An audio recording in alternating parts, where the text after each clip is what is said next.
दो दोस्त बहुत खास होते हैं। एक का नाम सोनू, दूसरा का नाम गोपाल होता है। दोनों ने मिलकर गांव में गली गली सब्जी बेचा करते थे। एक दिन की बात है, एक घर की महिलाएं आती है और कहती है कि भैया मुझे सब्जी लेनी है। 1-1.5 मिनट बातें करने के बाद वो कहती है, भैया आप सब्जी थोड़ा महंगा लगाते हो, थोड़ा सस्ती कर लिया करो, और बोलकर वो आराम से चली जाती है। गोपाल सोनू का चेहरा देखते रह जाता है। गोपाल ने कहता है सोनू से, ये औरत तुम्हारी पत्नी जैसी लगती है, उसी का जैसा हाव भाव है, और खास करके मोल भाव भी तुम्हारी पत्नी जैसे करती है। ये बातें सुनकर सोनू इग्नोर कर देता है। फिर से गोपाल कहता है कि मैं तुम्ही ही बोल रहा हूँ, मेरी बात पे ध्यान क्यों नहीं दे रहे हो। सोनू कहता है, मैं तुम्हारे बात का इसलिए ध्यान नहीं दे रहा हूँ जिसकी मौत 7 साल पहले हो चुकी है, जिसकी मौत के इल्ज़ाम में मैं जेल के सलाखों के पीछे 18 महीने बिता चुका हूँ, जिसके खुलासे के कारण पुलिस वाले को 15,000 का इनाम तक दिया जा चुका है। मैं तुम्हारे ये मनगढ़ंत बातें पे यकीन नहीं करता हूँ। फिर भी गोपाल अपने दोस्त के पीछे पड़ा रहता है और कहता है कि हम दोनों मिलकर इस केस को सोल्व करना चाहिए। फिर दोनों ने मिलकर अपने लेवल पे जांच पड़ताल शुरू करते हैं और यकीनन पता चलता है कि वो औरत जो थी सब्जी लेने वाली, वो सोनू की पत्नी ही थी। जब ये बातें अखबारों के द्वारा 2 प्रदेशों में फैलती है तो पुलिस वाले की फजीहत होती है और सारे लोग सोचने पे ये मजबूर हो जाते हैं कि पुलिस इस लेवल पे काम करती है जिससे निर्दोष लोग का भी जीवन बर्बाद हो सकती है। इस कहानी में कुछ ऐसा ही होता है। इस कहानी में भी कई जिंदगियां बर्बाद हो चुकी थी। आदाब, नमस्कार, सत श्री अकाल। मैं राजू आज जो सच्ची घटना सुनाने जा रहा हूँ, यह घटना राजस्थान प्रदेश का एक जिला दौसा है। उसी जिले में मेहंदीपुर वाला एक धार्मिक स्थल है जहाँ पे दूर दराज से लोग घूमने आते हैं। एक व्यक्ति जिसका नाम सूरज गुप्ता है, उसकी पत्नी उर्मिला देवी एवं उसकी पुत्री आरती, जो मेरठ से आए हुए थे, दर्शन करने के बाद मार्केट घूमने निकलते हैं। एक धार्मिक पुस्तक का दुकान है जहाँ पे तीनों पहुँचते हैं। वहीं पे आरती ने कुछ तस्वीरों का मोल भाव शुरू कर देती है। उस दुकान पे 2 लड़के, जिसका नाम सोनू सैनी, गोपाल सैनी होता है, वो तस्वीरें दिखा रहा था। तस्वीरें दिखाते दिखाते कब दोनों की आंखें चार हुई और दोस्ती दोस्ती के बाद प्यार में बदल गया। एक दूसरे का नंबर आदान प्रदान हुआ। लड़की अपने वापस घर चली गई और दोनों लड़का वहीं पे काम करने लग गया। कुछ दिन बातें करते करते जब प्यार परवान चढ़ा तो लड़की कहती है, क्यों ना हम दोनों शादी कर लेते हैं। वक्त है 5 सितंबर 2015 की। अचानक लड़की घर से गायब हो जाती है और कोर्ट मैरिज करके सोनू सैनी के घर चली जाती है।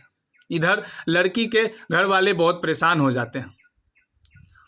3 दिन के बाद किसी दूसरे के माध्यम से लड़की के बाप को पता चलता है कि उसने सोनू सैनी के नाम से शादी करके घर चली गई है और खुश है, मस्त है। और अपना सोनू सैनी का एड्रेस लड़की ने बता दिया था अपने पिताजी को। मात्र 8 दिन के बाद लड़की फिर से गायब हो जाती है। सोनू परेशान हो जाता है, बहुत जगह अपने गांव में ढूंढता है, उसका कहीं पता नहीं चलता।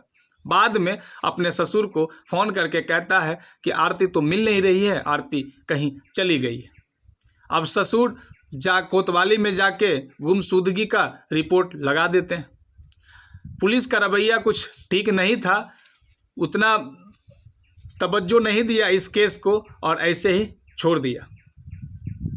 कुछ दिन की बात, लगभग 6 महीना बीत जाने के बाद एक मेरठ में किसी 32 वर्षीय महिला का लाश पड़ा हुआ था और जब सूरज गुप्ता जी पढ़ रहे थे तो उन्हें लगा कि ये बेटी का लाश ही है। वो फिर से जाते हैं कोतवाली में और ये शिनाख्त करते हैं कि ये बेटी मेरा ही बेटी है। तब क्या, पुलिस वाले इस केस को जल्दीबाजी सोल्व करने के चक्कर में सोनू सैनी और गोपाल सैनी को हिरासत में लेता है और 3rd डिग्री टॉर्चर करने के बाद आँख नाखून निकाल लेता है, उल्टा लटका के बेप्रमाण मारता है और कहता है कि तुम्हें एनकाउंटर कर देंगे, नहीं तो तुम इल्ज़ाम अपने ऊपर ले लो। उसके बाद अंततः सोनू मनगढ़ंत बातें जो होती है वो गच लेता है, साथ में गोपाल सैनी भी हाँ में हाँ भरना पड़ता है और दोनों को सज़ा हो जाती है। गोपाल का जो जमानत 9 महीने में होता है और सोनू सैनी का जमानत 18 महीने के बाद होता है। लेकिन जब ये दोनों घर वापस लौट के आते हैं तो इनकी घर की स्थितियाँ परिस्थितियाँ बदल चुकी थी। सोनू सबसे छोटे होने के कारण इसे तो ज़्यादा फर्क नहीं पड़ा, परंतु गोपाल दूसरे नंबर का भाई होने के कारण इनके सारे रिश्ते जितने भी छोटे भाई का होने वाला था सब टूट चुका था। गांव वाले ने इन दोनों को गांव से बहिष्कार कर चुके थे। जहां पे ये काम करते थे काम भी इनका छूट चुका था।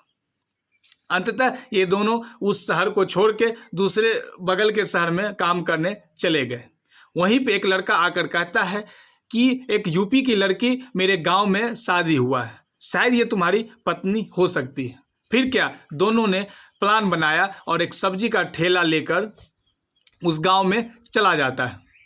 कुछ दिन के बाद यकीनन आरती ही घर से निकलती है, जहां गोपाल ने उस लड़की को पहचान लेता है। फिर वो दोनों ने अपने मेहदीपुर वाला कोतवाली पहुंचता है, अपने SHO साहब के बारे में बताता है, साहब मैं एक जिसके इल्ज़ाम में मैं 18 महीने जेल जा चुका हूं, मेरा दोस्त 9 महीने जेल काट चुका है, अभी भी हाजिरी जा जा के मैं परेशान हो चुका हूं, वो तो अभी जिंदा है।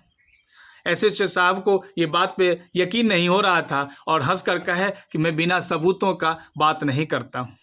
फिर ये दोनों निराश होकर वापस अपने रूम पर आते हैं और एक नया प्लान बनाते हैं और एक नए प्लान के तहत दोनों मिलकर एक उसके घर जाते हैं और कहते हैं कि बाहर निकलिए, मैं एक सरकारी मुलाजिम हूँ, मुझे सरकार के तरफ से वेरिफिकेशन करने के लिए भेजा है।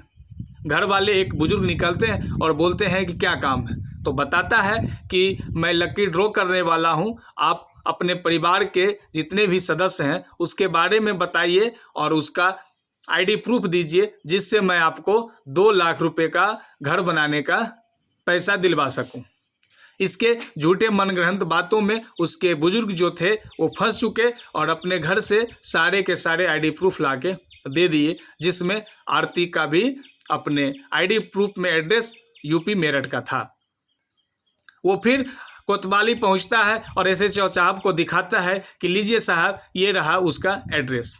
तब क्या, SHO साहब ने मेरठ के STF से संपर्क किए और बताए कि ये 2015 का केस है, जिसमें से 2 लड़के का जेल जाना हुआ था। वो जिस लड़की के मौत के इल्ज़ाम में वो लड़की अभी जिंदा है।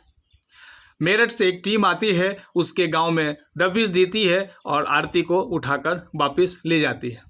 जब आरती से पूछताछ होता है कि तुम ऐसे क्यों की, तो बताता है कि मैं जब सोनू से शादी करके उसके घर गई, मुझे 8 दिन में ही पता चल गया था कि इसके आर्थिक स्थिति ठीक नहीं है, जहां पे मेरा ज़िंदगी अच्छे से गुजर सके, इसलिए मैं किसी दूसरे के साथ अपने जीवन में व्यस्त हो गई थी। फिर पुलिस वाले कहते हैं कि जब तुम्हें पता था कि ये तुमने नहीं रहना है, तो इसको फिर सज़ा हो रहा था, तो फिर इसके आगे आके तुम क्यों नहीं बोले? तो कहती है कि सर, मैं दूसरे पति के साथ बहुत खुश थी, बहुत मस्त थी, मुझे डर था कहीं ये बात बाहर निकलेगी तो मेरा रिश्ता टूट जाएगा। लोगों को ये बात विश्वास नहीं हो रहा था। इन दोनों ने जिस तरह अपने दिमाग का इस्तेमाल किया, जिससे अपने आप को तो बचाया है, पुलिस वाले का एक पर्दाफाश भी किया, जिससे जितना निंदा काम किया जाए उतना कम है। दोस्तों, इस घटनाक्रम को सुनाने का मेरा उद्देश्य किसी का दिल दुखाना, किसी को परेशान करना नहीं है, बल्कि सजग करना है, जागरूक करना है कि अगर आप भी थोड़ा सा हिम्मत से काम लीजिएगा तो बड़ी से बड़ी समस्याओं को हल कर सकते हैं। और ये दोनों भाई को मेरे दिल से सैल्यूट। धन्यवाद।